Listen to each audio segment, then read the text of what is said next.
Hello my friends and welcome to the channel. In this quick guide I will show you how to download an app for SportyBet.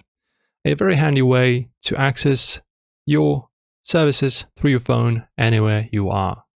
So just type in SportyBet. Okay, now let's go to the official website, guys.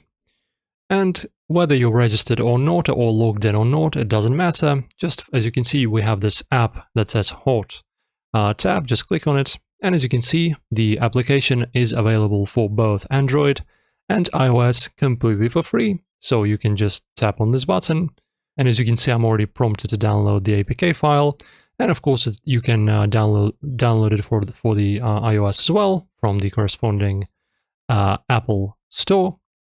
As you can see, this is the application, 4.6 out of 5, pretty good rating.